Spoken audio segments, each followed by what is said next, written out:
बोलो जयकारा बोल मेरे श्री गुरु महाराज की जय। सभी गुरुमुख प्रेमियों से सप्रेम जय सच्चिदानंद।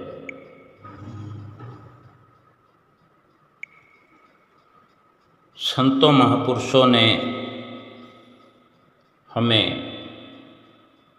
समझाया, हर वक्त जतलाया है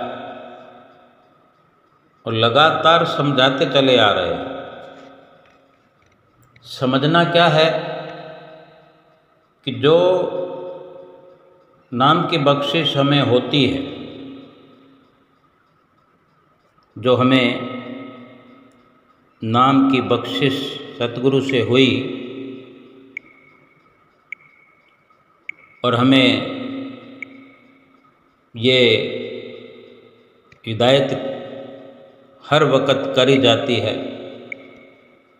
कि शब्द का जाप करो, शब्द की कमाई करो, सुमरन करो।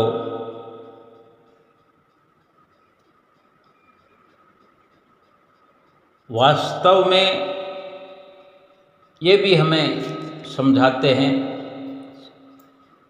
संत महापुरुष कि हर जीव के अंदर शब्द जो है चल रहा है,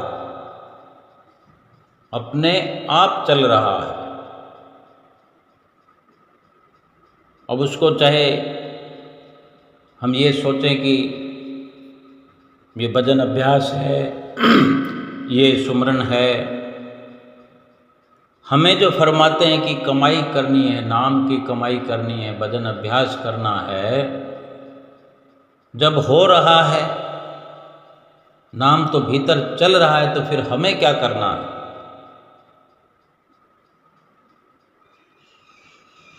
जब नाम अपने आप ही हो रहा है तो हमारे लिए कोई विशेष दुविधा वाला कार्य तो है ही नहीं है।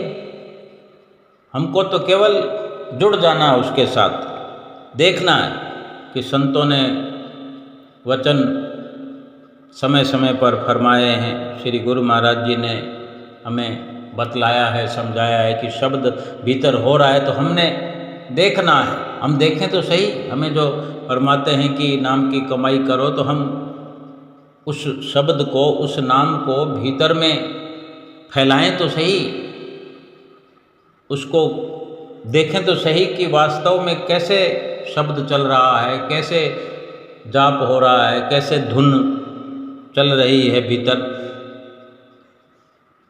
इससे जुड़ने के लिए हमें कहते हैं, इससे जुड़ना ही काफ़ी है। हम जुड़ जाएंगे तो नाम के साथ हमारा जुड़ाव हो जाएगा। हमें पल पल, श्वास श्वास ये खबर पड़ती रहेगी कि सुमरन हो रहा है, सुमरन हो रहा है। हम इसके साथ में जुड़ करके हर वक्त महसूस करेंगे कि हमारे भीतर सुमरन हो रहा है। हमें कोई मुश्किल काम नहीं करना। जो हम कहते हैं मन नहीं लगता, मन नहीं लगता, मन नहीं लगता, इसीलिए तो मन को पकड़ करके बिठाना है। मन कभी इधर भागेगा, कभी उधर भागेगा, जहाँ भी भागे उसको उठा पकड़ कर ले आओ, बिठा दो, मन फिर भाग जाएगा, फिर जाओ, फिर पकड़ के बिठा दो। अब मन कोई बच्चा तो नहीं है कि उसको जाकर उठा कर लाना हो, बच्चा भाग जाता है। जैसे घर में छोटा बच्चा है, जब वो चलने लगता है, माताएं बहनें, माता पिता या उसके बड़े भाई या बहनें बार बार उसको पकड़ कर लाती हैं कि कहीं दरवाजे के उस तरफ ना चला जाए, कहीं पानी वाली जगह पर सीढ़ियों की तरफ ना चला जाए, लुढ़क ना जाए, गिर ना जाए। उस बच्चे को नहीं मालूम है कहाँ खतरा है, कहाँ मुसीबत है, कहाँ आराम है। इसीलिए जो जानकार उसके साथ में उसको पकड़ पकड़ कर ले आते हैं, वो फिर भाग जाता है, फिर ले आते हैं, तो उसको उठा उठा कर लाने में तो तकलीफ होती है। लेकिन मन जब भाग जाता है, और मन तो बच्चे से भी कहीं ज़्यादा, कहीं अधिक, लाखों करोड़ों गुना दूर भाग जाता है एक सेकंड में, लेकिन उतनी ही ज़्यादा जल्दी उसे वापस भी लाया जा सकता है। लेकिन कोई बोझा नहीं है, कोई वजन नहीं है, कहीं भागना नहीं है, शरीर को दौड़ाना नहीं है, उसको उठाकर लाना नहीं है। जैसे वो भागा वैसे ही उसके पीछे अपनी सारी तवज्जो लगा करके, अपना तसव्वुर, अपनी सुरती लगा करके उसको तुरंत खींच लाना है। एक पल में ही वापस आना पड़ेगा उसको, क्योंकि हम संकल्प करेंगे तो फिर वो हमसे ज़्यादा हावी नहीं हो सकता। बार बार पकड़कर बिठाना ही हमारा काम हो। सुमरन में बैठ करके यही देखना है कि मन कहाँ कहाँ कहाँ भागता है। हमें ऊबना नहीं है, परेशान होना नहीं है, बल्कि परेशान कर देना है मन को, ताकि वो बार बार परेशान करने से फिर टिक जाए। फिर जब मन टिक जाएगा, धीरे धीरे मन टिकने लगेगा, और टिकने लगता है, फिर टिका हुआ मन सिमरन के द्वारा रूहानी मंडलों में चढ़ने लगता है, बढ़ने लगता है। जो शब्द भीतर चल रहा है, जो शब्द धुन भीतर हो रही है, एक ध्वनि हो रही है, वहाँ पहुँचने के लिए कुछ पुरुषार्थ हमें करने पड़ेंगे। उसके लिए भी कहीं भागना नहीं है, एक जगह बैठकर ही अपने भीतर ही अपनी भीतर की दृष्टि को थोड़ा दौड़ाना है। काम, क्रोध, लोभ, मोह, अहंकार से बचना है, और नित्य प्रति का ये हमारा कार्यक्रम बन जाए। बैठ करके अपने भीतर, जो हम कभी गौर नहीं करते, अपनी सूरत की, अपने मन की दौड़ को देखते नहीं है कि कहाँ कहाँ भागता फिरता है ये मन, सुरत कहाँ कहाँ फैली हुई है। देखते जाएं और अपनी सुरती को भीतर की ओर लाने की कोशिश करते जाएं, और कुछ नहीं करना। सुमरन में कहाँ पहुँचना है, कहाँ नहीं पहुँचना है, ये हमारा जो भीतर सिर की हमारी खोपड़ी है, ये ब्रह्मांड है, ब्रह्मांड में इतने ठिकाने हैं, ये 10वां द्वार, एक 10वें द्वार के ही इतने ढेर सारे नाम है। इसका 10वां द्वार भी नाम है, तीसरा तिल भी इसका नाम है, शिव नेत्र भी इसका नाम है, तीसरी आंख भी इसका नाम है, 10वां द्वार भी इसका नाम है, नुक्ता-ए सफ़ेदा इसका नाम है, और भी जाने क्या क्या नाम हैं। और इसके अलावा ये तो शुरुआत है, 10वां द्वार तो शुरू होता है। फिर इसमें प्रवेश सुरत जब करती है तो ढेर सारे अंदर ठिकाने हैं। अनामी लोक है, अगम लोक है, ये कितने ही पड़ाव बीच में आते हैं। वो सब कब हम जान पाएंगे, उसके लिए बहुत पढ़ाई करने की, पोथियाँ पढ़ने की, ज्ञान अर्जित करने की जरूरत है। लेकिन हमारे श्री गुरु महाराज जी हमें केवल सुमरन पर ही बैठना शुरुआत कराते हैं, सिखाते हैं कि वे स्वयं जो हैं इन सब को सरल बना चुके हैं, हमारे लिए उन्होंने कर दिया, क्योंकि हमारे सतगुरु जो हैं पूर्ण हैं, परिपूर्ण हैं। उन्होंने हमारे लिए आसान कर दिया, जैसे माता पिता ने कोई काम हमारे लिए आसान करके रख दिया हो। जैसे माता पिता की दुकान पर, अपने पिता की दुकान पर पुत्र जाता है तो सारी कार्रवाई हुई पड़ी होती है। अगर पुत्र जा कर के बैठ जाए, हल्का फुल्का काम भी कर ले, तो पिता सोचता है कि मेरा पुत्र हाजिरी पे आ गया है, इतना ही बहुत है, इतनी आज्ञाकारी में आ गया है, इतना ही बहुत है। रोटी लेकर पहुंच जाए दुकान पर, कोई इधर उधर का काम कर दे, बैंक में रुपए जमा कराना है, चेक जमा कराना है, यानी ये हल्के फुल्के काम कर देने से भी पिता प्रसन्न हो जाते हैं। बाकी हमारी ज़िंदगी की जो सारी मुश्किलें हैं वो पिता ने आसान कर रखी होती है।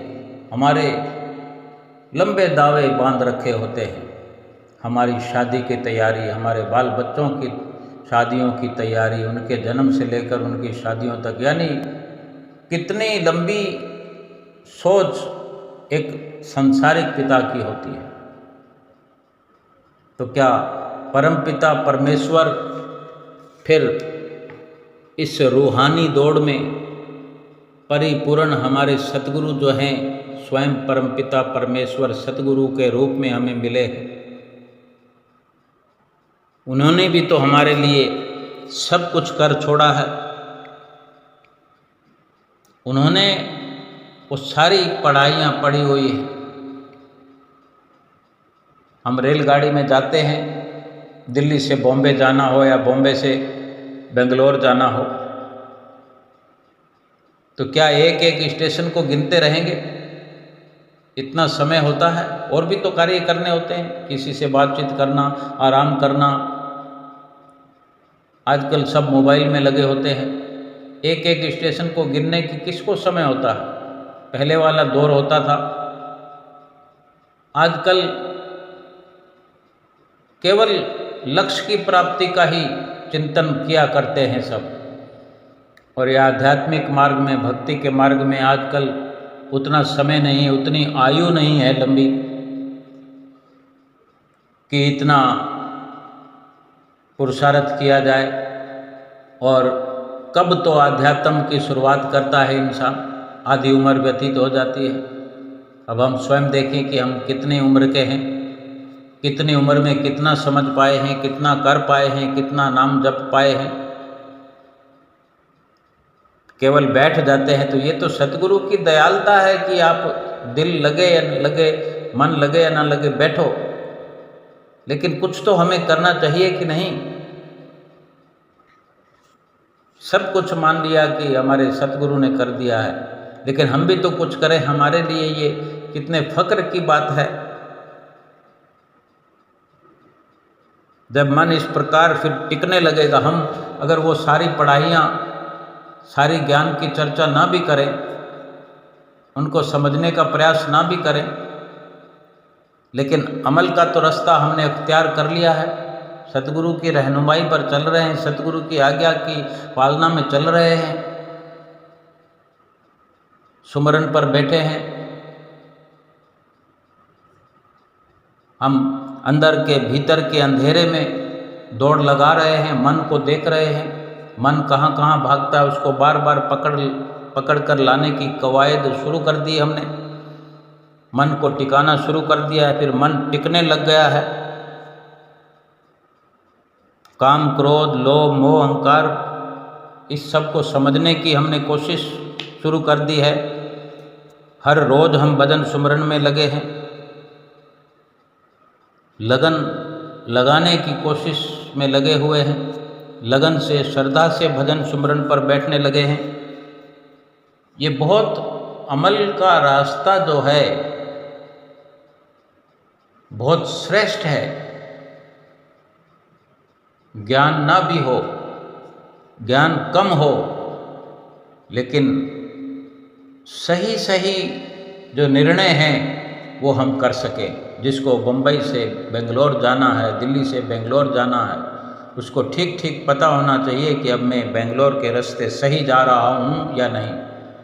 कहीं कहीं किसी स्टेशन का अनुमान हो जाए कि हाँ, ये ठीक संदेश मिल रहे हैं कि मुझे अपने मंजिल पर पहुंचने के लिए कोई परेशानी नहीं होगी, तो हर स्टेशन की खोजबीन करने की जरूरत नहीं है, अपना सफ़र जारी होना चाहिए।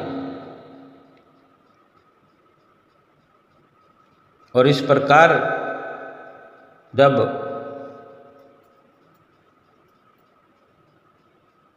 जब तक हमारी रूह जो है सुरत शब्द का योग नहीं होता, सुरत और शब्द का मेल नहीं होता, आत्मा और शब्द का मेल नहीं होता, जो भीतर धुन हो रही है वो धुन सुनाई नहीं देगी। चाहे कितना ज्ञान हासिल कर ले किताबी, लेकिन अमल तो करना ही पड़ेगा। और सतगुरु ने हमें अमली रास्ता दिखा दिया है।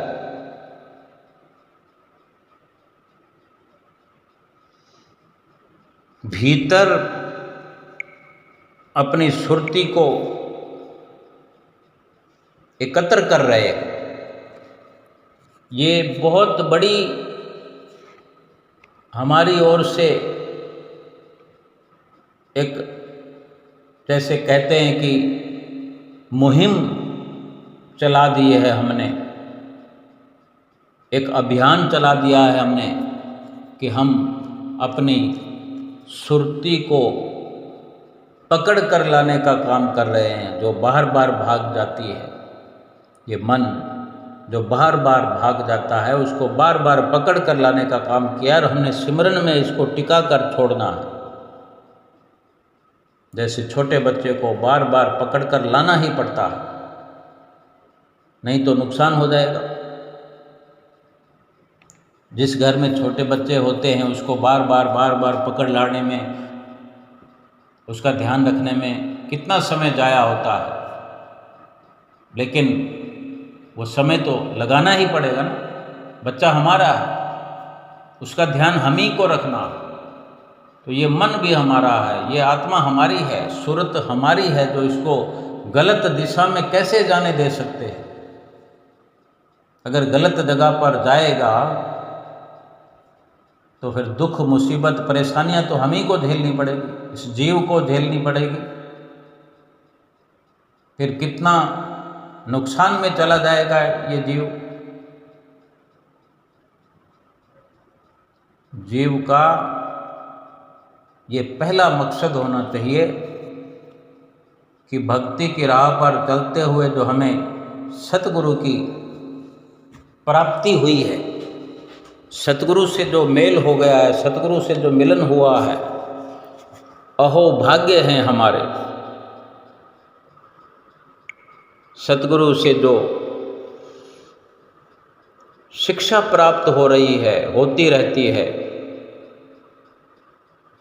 सीधा सीधा हमें बता दिया है कि सुमरन तो हो रहा है अंदर, फिर भी हमें कहते हैं कि सुमरन करो, यानी सुमरन से जुड़ो। अपने मुखार बिंद से जो उन्होंने नाम हमें बख्शिश किया है, नाम वरदान के रूप में दिया है, उस नाम को अपने भीतर ले जा कर के सजाएं, संवारें, उसको कंचन करें, उसको चमकाएं, नाम में लग जाएं, नाम को निरंतर भीतर ही भीतर जपते चले जाएं, श्वासों के माध्यम से उस नाम को भीतर पहचानने की कोशिश करें कि क्या है इसकी असलियत, क्या है इसका दर्जा, क्या लाभ हैं इसके, सब कुछ समझ में आएगा। हर वस्तु अपना पराक्रम दिखाती है, हर वस्तु की अपनी एक चमक होती है, एक महक होती है। एक बार अगर वो वस्तु हम अपने घर में ले आते हैं तो उसको इस्तेमाल करने से वो अपना असर अवश्य दिखाती है। ऐसे ही ये नाम है, प्रभु का नाम है। जब मन टिक करके भीतर ही भीतर उन अंधेरों के बीच में वो जो एक और आँख है उन अंधेरों को देखती है, चाहे हम ये कहें कि तीसरी आँख जब खुलती है, या यूँ कहें कि तीसरी आँख खुली हुई है, लेकिन कुछ अंधेरा जो है वो हमारे अज्ञान का ही है जो फैला हुआ है, जो आँख ढकी हुई है। अज्ञान का अंधेरा हम स्वयं नहीं हटाएंगे तो कौन हटाएगा? अगर आँख ना होती तो फिर अंधेरा कौन देखता? वो तीसरी आँख क्या है, उसको समझने का प्रयास करें, उसको खोलने का प्रयास करें, उसको देखने का प्रयास करें। उस तीसरी आँख की जगह पर ही अपने सतगुरु का ध्यान करें, अपने सतगुरु को बिठाने का प्रयास करें। ये बहुत ही महत्वपूर्ण स्थान है जिसको शिव नेत्र कहते हैं, 10वां द्वार कहते हैं, इसको गुरु चक्र भी कहते हैं, आज्ञा चक्र भी कहते हैं। यहीं से शुरुआत करवाते हैं, यहीं से एक महत्वपूर्ण भक्ति और परमार्थ का जो कि विस्तार होता है, एक शुरुआत होती है यहाँ से कि श्वास जो है हमारे भीतर जैसे चलते हैं वैसे ही नाम चलता है, चल रहा है, लेकिन हमें पता नहीं है। अगर संतों महापुरुषों के सानिध्य में ना होते, उनकी वाणियों को ना सुन रहे होते, उनके वचनों को नहीं सुन रहे होते, उनकी नज़दीकी में नहीं होते, तो हमें कैसे पता चलता कि नाम तो चल रहा है। भला हमारे भीतर वो नाम चल रहा है जिस नाम को जपने के लिए, जिस नाम की कमाई के लिए इस संसार में मनुष्य आया है, जिसको जपने के लिए सभी संत महापुरुष इस दुनिया में जितने भी आए, अपने वचनों में उन्होंने आगाह किया कि नाम की कमाई करने से ही जीवन सफल होता है। नाम की कमाई करने से 84 लाख योनियाँ हमेशा हमेशा के लिए छूट जाती है। लेकिन हमें पता नहीं, हमारे ही भीतर नाम चल रहा है और हमें पता नहीं, तो ये कितना दुखद है। लेकिन हम तो सौभाग्यशाली हैं, हमें सतगुरु की जो चरण शरण मिली है, परिपूर्ण वक़्त के महापुरुष श्री परमहंसों की शरण मिली है। अधिकतर जोर ही सुमरन पर देते हैं हमारे हुजूर छठी पातशाही गुरु महाराज जी। हमारे घर में कोई आया हो और हमें पता ना हो, ये कितना दुखद हो सकता है।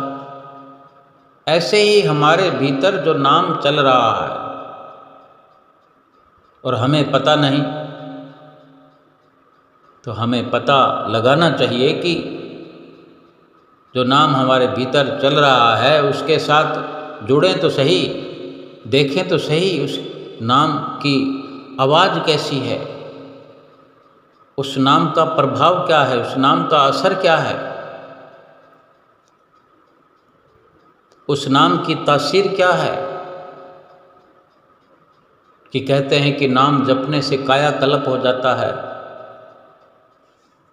आत्मा निर्मल हो जाती है, सारे दुख दरिद्रता दुख कलेश सब नष्ट हो जाते हैं, जन्म जन्मांतरों के पाप भस्म हो जाते हैं। उस नाम की गहराई को जानने की हमें कोशिश करनी चाहिए। केवल इतना ही करना है